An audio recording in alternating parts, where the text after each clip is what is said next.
नमस्कार दोस्तों, स्वागत है आपका इस YouTube channel GK with RK में। तो दोस्तों, आज का जो टॉपिक हमारा है वो बहुत ज़्यादा इम्पोर्टेंट टॉपिक है। दोस्तों, हम टॉपिक लेके आए हैं प्रधानमंत्री से संबंधित सभी महत्वपूर्ण प्रश्न, यानी कि इसमें जितने भी क्वेश्चन पूछे जाते हैं लगभग लगभग क्वेश्चन हम इसमें लेकर के आए हैं। दोस्तों, इसमें आपको हर तरह के क्वेश्चन मिल जाएंगे, थोड़ा इजी क्वेश्चन मिलेंगे, टफ क्वेश्चन मिलेंगे, मीडियम वाले मिलेंगे, और जितने भी तरह के क्वेश्चन इससे बन पाते हैं सब क्वेश्चन आपको इस वीडियो में मिलने वाले हैं। तो दोस्तों, रोज़ 10 बजे हम जीएस का वीडियो लेकर के आते हैं। यदि आप जीएस का वीडियो रोज़ देखना चाहते हैं हमारे चैनल पर, तो प्लीज़ आप हमारे चैनल को सब्सक्राइब कर लें और बगल वाली बेल आइकन जो बन के आती है उसको भी आप क्लिक कर दें। तो चलिए दोस्तों, वीडियो को शुरू से अंत तक जरूर देखेंगे, ताकि आगामी परीक्षाओं में यदि प्रधानमंत्री से प्रश्न पूछे जाते हैं तो आपको एकदम बिल्कुल इजी तरह से आप परीक्षा में इसको टिक करके आएंगे। तो देखिए यहाँ पे पहला प्रश्न क्या पूछा जा रहा है। देखिए यहाँ पे पूछा जा रहा है दोस्तों कि लगातार दूसरी बार प्रधानमंत्री पद पर आसीन होने वाले व्यक्ति हैं। तो कौन ऐसे व्यक्ति थे जो है सो लगातार दूसरी बार भारत के प्रधानमंत्री बने। तो देखिए इसका सही उत्तर ऑप्शन नंबर यहाँ पे डी हो जाएगा। जवाहरलाल नेहरू, इंदिरा गांधी और अटल बिहारी वाजपेयी, ये लोग जो हैं वो लगातार दूसरी बार प्रधानमंत्री बने। चलिए अगला ऑप्शन यहाँ पे देखिए, अगला प्रश्न यहाँ पे कि भारत के प्रधानमंत्री क्या होते हैं, नियुक्त होते हैं, निर्वाचित होते हैं, मनोनीत होते हैं या फिर चयनित होते हैं। तो देखिए इसका सही उत्तर यहाँ पे हो जाएगा ऑप्शन नंबर ये, नियुक्त होते हैं। भारत के प्रधानमंत्री को नियुक्त किया जाता है। अगला प्रश्न यहाँ पे देखिए 3 नंबर कि भारत के प्रधानमंत्री पद का क्या है, संवैधानिक द्वारा गठित है, परंपराओं पर आधारित है या फिर संसद द्वारा पारित साधारण विधेयक द्वारा गठित है, उपयुक्त सभी असत्य है। तो देखिए इसका जो ऑप्शन नंबर यहाँ पे ये सही हो जाएगा, संविधान द्वारा गठित है भारत के प्रधानमंत्री। संविधान में लिखा गया है कि भारत में एक प्रधानमंत्री होगा। चलिए अगला प्रश्न यहाँ पे देखिए कि प्रधानमंत्री की नियुक्ति निम्न में से कौन करता है। तो देखिए प्रधानमंत्री की जो नियुक्ति होता है वो राष्ट्रपति के द्वारा किया जाता है और राष्ट्रपति इनको शपथ दिलाते हैं। 5 नंबर प्रश्न यहाँ पे देखिए क्या पूछ रहा है कि प्रधानमंत्री को उसके पद की गोपनीयता की शपथ कौन दिलाता है। तो देखिए अभी पिछला प्रश्न में यहाँ पे आपको क्या मिला, राष्ट्रपति इसका शपथ दिलाते हैं। इसलिए हम दोस्तों बोलें कि क्वेश्चन अलग अलग तरीके से पूछा जाता है, इसलिए हम अलग अलग प्रकार के क्वेश्चन भी लेकर के आए ताकि आपको किसी तरह की कन्फ्यूजन ना हो। तो चलिए अगला प्रश्न यहाँ पे देखिए क्या पूछ रहा है। अगला प्रश्न में कि सामान्यतः प्रधानमंत्री लोकसभा का सदस्य होता है, राज्यसभा का सदस्य होता है, या लोकसभा के बहुमत दल का नेता होता है, राज्यसभा द्वारा बहुमत दल का नेता होता है। तो देखिए इसका सही उत्तर ऑप्शन नंबर सी हो जाएगा कि सामान्यतः प्रधानमंत्री जो होते हैं लोकसभा के बहुमत दल के नेता होते हैं। जैसे कि अभी आपने देखा होगा 2019 में जब चुनाव हुआ था तो बीजेपी के ये सभी मतलब जो है सो लोकसभा दल के ये नेता थे, इसलिए इनको प्रधानमंत्री बनाया गया। चलिए अगला प्रश्न यहाँ पे देखिए, भारत में एक व्यक्ति अधिक से अधिक कितनी बार प्रधानमंत्री पद पर नियुक्त हो सकता है। तो देखिए इसका सही उत्तर यहाँ पे क्या हो जाएगा, कितनी ही बार। कोई भी व्यक्ति भारत के प्रधानमंत्री के रूप में बहुत बार या फिर कितनी ही बार अनलिमिटेड टाइम के लिए प्रधानमंत्री बन सकता है, बस उसको जितना होना चाहिए, निर्वाचित होना चाहिए। अगला प्रश्न यहाँ पे देखिए कि भारत के शक्तियों का प्रमुख उभरता केंद्र क्या है। तो देखिए भारत के शक्तियों का प्रमुख उभरता केंद्र जो है वो प्रधानमंत्री यहाँ पे सही हो जाएगा। देखिए दोस्तों, अभी तक आपको अलग अलग वैरायटी का अलग अलग तरह के प्रश्न मिले। इस तरह से आपको जितने भी इम्पोर्टेंट प्रश्न जो बन पाते हैं, जो परीक्षा में पूछे जाने योग्य हैं, उसको हम इस प्रश्न में जो है सो इंक्लूड किए हैं। तो दोस्तों वीडियो को आप अंत तक जरूर देखेंगे, और यदि वीडियो को वीडियो यदि आपको अच्छा लग रहा है, थोड़ा सा भी अच्छा लग रहा है, तो प्लीज़ वीडियो को आप लाइक जरूर कर दीजिए और चैनल को सब्सक्राइब कर लीजिए। 9 नंबर यहाँ पे प्रश्न में देखिए क्या पूछ रहा है कि निम्नलिखित में से कौन लोकसभा का नेतृत्व करता है। तो देखिए यहाँ पे प्रधानमंत्री जो है वो लोकसभा का नेतृत्व करते हैं।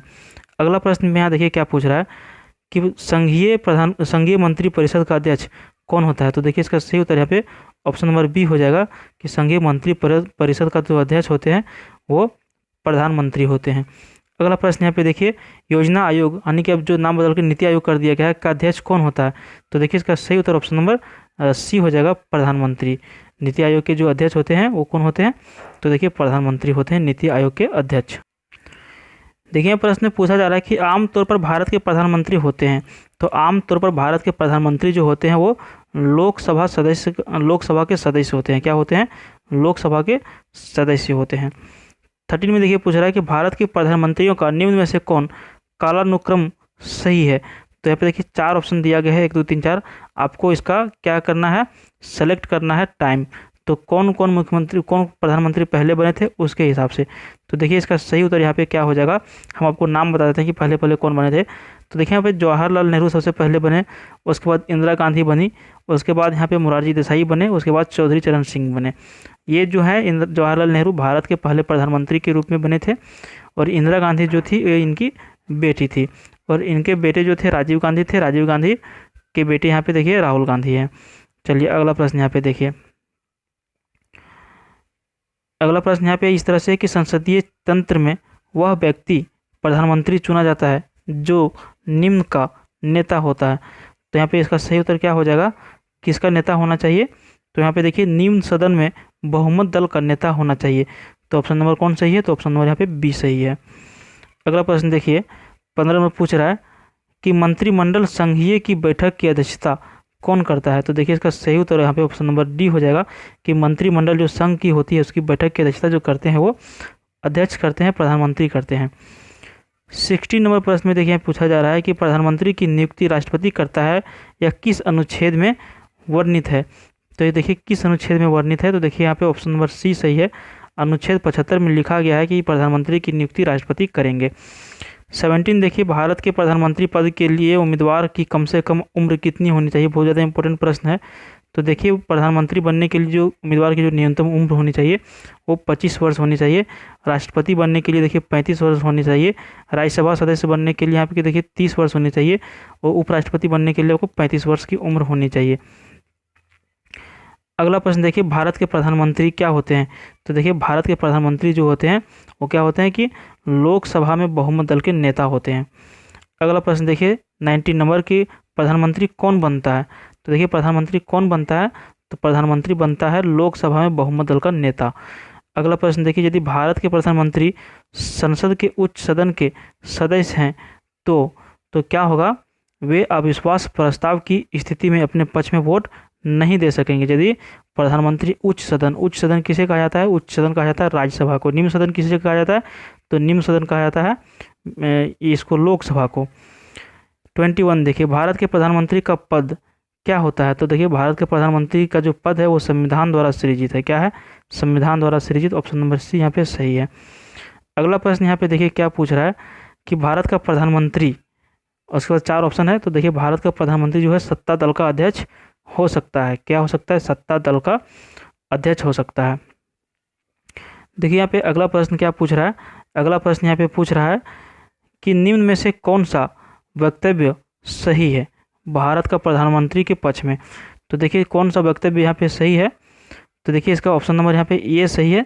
संसद के दोनों सदनों के सदस्यों में से अपने मंत्रियों का चयन करने के लिए स्वतंत्र। तो ये जो है सो वक्तव्य सही है प्रधानमंत्री से संबंधित। देखिए 24 में क्या पूछ रहा है कि किस प्रधानमंत्री ने एक बार पद से हटने के पश्चात दोबारा पद संभाला था? तो निम्न में से कौन सा प्रधानमंत्री हैं जो एक बार पद से हट जाने के बाद दोबारा प्रधानमंत्री बने? तो देखिए इंदिरा गांधी। यहाँ पे ऑप्शन नंबर सी सही है। ये एक बार हटने के बाद दोबारा प्रधानमंत्री बनी थी। अगला प्रश्न यहाँ पे देखिए 25 की नियुक्ति के समय निम्न में से कौन प्रधानमंत्री संसद के किसी भी सदन का सदस्य नहीं था? बहुत ज़्यादा इंपॉर्टेंट क्वेश्चन है। तो देखिए इसका सही उत्तर पीवी नरसिंह राव हो जाएगा। ऑप्शन नंबर डी यहाँ पे सही है। चलिए 26 में देखिए क्या पूछ रहा है? पूछ रहा है कि प्रधानमंत्री का शपथ ग्रहण करने के समय राज्यसभा का सदस्य था और थी। तो कौन ऐसे व्यक्ति थे जो प्रधानमंत्री जब बन रहे थे तो राज्यसभा के सदस्य थे? तो देखिए इसका सही उत्तर ऑप्शन नंबर बी यहाँ पे हो जाएगा। श्रीमती इंदिरा गांधी तब राज्यसभा की सदस्य थी जब ये प्रधानमंत्री पद की शपथ ले रही थी।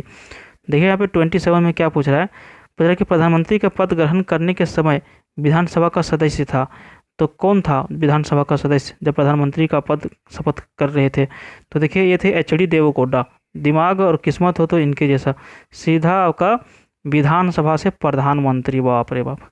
चलिए खैर कोई बात नहीं, अब हम लोग को तो पढ़ना है। चलिए अगला प्रश्न यहाँ पे देखिए 28 में क्या पूछा जा रहा है कि लोकसभा का विश्वास मत प्राप्त किए बिना ही प्रधानमंत्री पद पर कार्य करने वाले प्रथम व्यक्ति कौन थे? तो देखिए ये थे चौधरी चरण सिंह। चौधरी चरण सिंह ऐसे व्यक्ति थे जो लोकसभा का विश्वास मत प्राप्त किए बिना ही प्रधानमंत्री पद पर कार्य करने लग गए थे। चलिए अगला प्रश्न यहाँ पे देखिए बहुत ज़्यादा इंपॉर्टेंट क्वेश्चन भी है कि कांग्रेस आई द्वारा समर्थन वापस लिए जाने के कारण ही त्याग पत्र देना पड़ा। तो किनको त्याग पत्र देना पड़ा था? तो देखिए यहाँ पे ये 3 लोग हैं जिनको कांग्रेस आई के द्वारा जो है सो अपना समर्थन वापस ले लेने के बाद क्या करना पड़ा था? कुर्सी छोड़ना पड़ा था। तो देखिए चौधरी चरण सिंह थी, चंद्रशेखर जी और एच.डी. देवगौड़ा। ये 3 लोग ऐसे थे जिनको कांग्रेस की वजह से अपना कुर्सी त्यागना पड़ा था। 30 नंबर प्रश्न में देखिए क्या पूछ रहा है कि इंदिरा गांधी दूसरी अवधि के लिए प्रधानमंत्री बनी, तो कौन सी अवधि के लिए दूसरी टाइम में प्रधानमंत्री बनी थी? तो देखिए इसका ऑप्शन नंबर ये सही हो जाएगा, 1980 से लेकर के 1984 तक। और इस टाइम पे इसका क्या हो गया था, फिर हत्या हो गया था। उसके बाद प्रधानमंत्री कौन बने थे? तो राजीव गांधी बने थे। अच्छा खासा बहुमत लाया था राजीव गांधी ने। चलिए 31 नंबर प्रश्न में यहाँ पे देखिए क्या पूछ रहा है कि जवाहरलाल नेहरू के निधन के पश्चात किसने प्रधानमंत्री पद ग्रहण किया? तो देखिए जवाहरलाल नेहरू का जब निधन हो गया था उसके बाद तुरंत जो तत्पश्चात जो प्रधानमंत्री किनको बनाया गया था? तो देखिए गुलजारी लाल नंदा को प्रधानमंत्री बनाया गया था। और फिर गुलजारी लाल नंदा के बाद कौन बने थे? तो ये लाल बहादुर शास्त्री बने थे, जिनकी मौत ताशकंद में हो गया था। एक मीटिंग में गए थे और उसका मौत का खुलासा आज तक नहीं हो पाया कि रीज़न आखिर क्या था, और चेक भी नहीं हुआ। तो इस पे अभी तक सवाल उठ ही रहे हैं कि उसका मौत किस तरह से हुआ था। चलिए अगला प्रश्न यहाँ पे देखिए कि अविश्वास प्रस्ताव के कारण सर्वप्रथम किस प्रधानमंत्री को अपने पद से त्याग देना पड़ा था? तो कौन से प्रधानमंत्री थे जिनको अविश्वास प्रस्ताव के कारण अपना पद से हट जाना पड़ा था? तो देखिए मोरारजी देसाई थे, जिनको अविश्वास प्रस्ताव के कारण अपना पद को त्याग देना पड़ा था। चलिए अगला प्रश्न देखिए कि वह प्रधानमंत्री कौन थे जिन्होंने संसद में सत्र में उपस्थित हुए बिना ही त्यागपत्र दे दिया? तो संसद सत्र में गए भी नहीं और त्यागपत्र दे दिया, तो ये थे चौधरी चरण सिंह। दोस्तों यदि आपको वीडियो थोड़ा सा भी अच्छा लग रहा है तो वीडियो को प्लीज़ आप लाइक ज़रूर कर दीजिए, और रोज़ आप 10 बजे यदि चैनल में वीडियो देखना चाहते हैं तो आप चैनल को सब्सक्राइब जरूर कर दीजिए। चलिए अगला प्रश्न की ओर हम लोग बढ़ते हैं कि प्रधानमंत्री पद पर सर्वाधिक समय तक कौन आसीन रहा? तो देखिए बहुत ज़्यादा इंपॉर्टेंट क्वेश्चन भी है कि प्रधानमंत्री पद पर सबसे अधिक समय के लिए कौन आसीन रहा? तो देखिए इसका सही उत्तर ऑप्शन नंबर यहाँ पे बी हो जाएगा, जवाहरलाल नेहरू। ये जो हैं सबसे ज़्यादा समय तक प्रधानमंत्री के पद पर रहे थे। अगला प्रश्न देखिए यहाँ पे 35 में क्या पूछ रहा है कि प्रधानमंत्री पद पर किसी एक कार्यकाल के लिए सबसे कम समय के लिए कौन आसीन रहा? तो सबसे कम समय के लिए कौन आसीन रहा? तो देखिए यहाँ पे अटल बिहारी वाजपेयी जी जब प्रधानमंत्री बने थे, इनके पास बहुमत नहीं था, समर्थन में सरकार बनी थी, लोगों ने अपना सहमति वापस ले लिया, इनकी सरकार गिर गई, तो सबसे कम समय के लिए यही बने हैं अभी तक। 36 नंबर में देखिए निम्नलिखित में से किसने 2 बार कार्यकारी प्रधानमंत्री के रूप में पदभार ग्रहण किया है? तो देखिए ये जो है कौन है? तो देखिए ये जो है ये है गुलजारी लाल नंदा।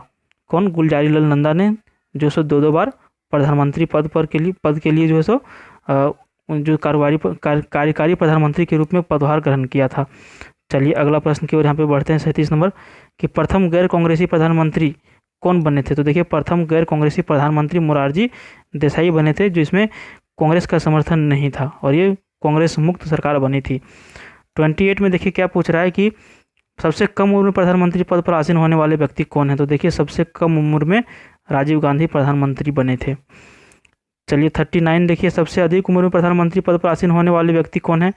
तो कौन ऐसे व्यक्ति थे जिनका उम्र सबसे ज़्यादा था और प्रधानमंत्री बने थे? तो देखिए इसका सही उत्तर मोरारजी देसाई हो जाएगा, सबसे अधिक उम्र में प्रधानमंत्री बने थे। 40 देखिए प्रधानमंत्री पद से त्यागपत्र करने वाले प्रथम व्यक्ति कौन है? तो प्रधानमंत्री पद से इस्तीफा देने वाले प्रथम व्यक्ति भी मोरारजी देसाई थे, जिन्होंने इस्तीफा दे दिया था प्रधानमंत्री पद से। अगला प्रश्न देखिए कि ऐसे प्रथम प्रधानमंत्री जिनके विरुद्ध लोकसभा में अविश्वास प्रस्ताव लाया गया था। तो देखिए अविश्वास प्रस्ताव जो लाया गया था वो जवाहरलाल नेहरू के खिलाफ लाया गया था लोकसभा में। तो चलिए अगला प्रश्न की ओर बढ़ते हैं यहाँ पे कि देखिए लोकसभा चुनाव में पराजित होने वाले या होने वाली प्रथम प्रधानमंत्री कौन है?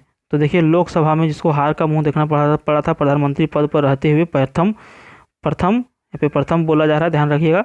तो ये थी इंदिरा गांधी, जो प्रधानमंत्री रहते हुए लोकसभा चुनाव हार गई थी। अगला प्रश्न देखिए कि प्रथम पूर्णतः गैर कांग्रेसी प्रधानमंत्री बने। तो प्रथम पूर्णतः गैर कांग्रेसी प्रधानमंत्री जो बने वो कौन थे? तो देखिए ये थे अटल बिहारी वाजपेयी, जो बिना कांग्रेस के समर्थन या बिना कांग्रेस के झोल झाल के प्रधानमंत्री बने थे। और दोस्तों इस वीडियो का जो लास्ट क्वेश्चन है इस तरह से है कि भारत के प्रथम सिख प्रधानमंत्री कौन थे? तो भारत के प्रथम सिख प्रधानमंत्री यहाँ पे मनमोहन सिंह थे। तो दोस्तों आपने टोटल प्रधानमंत्री से संबंधित 44 प्रश्न देखें। इसमें हर तरह के प्रश्न आपको मिले, कुछ इंपॉर्टेंट मिले, कुछ इजी वाला, कुछ मीडियम। तो दोस्तों यदि आपसे हम ये बोलेंगे कि यदि प्रश्न इससे यदि परीक्षा में पूछा जाता है तो आप क्या मार पाओगे? तो आप बिल्कुल मार देना चाहिए। 44 प्रश्न देखे, इसी से क्वेश्चन बार बार पूछे जाते हैं। तो दोस्तों यदि आप वीडियो को रोज़ देखना चाहते हैं 10 बजे, तो हमारे चैनल को आप सब्सक्राइब जरूर कर लीजिए। धन्यवाद।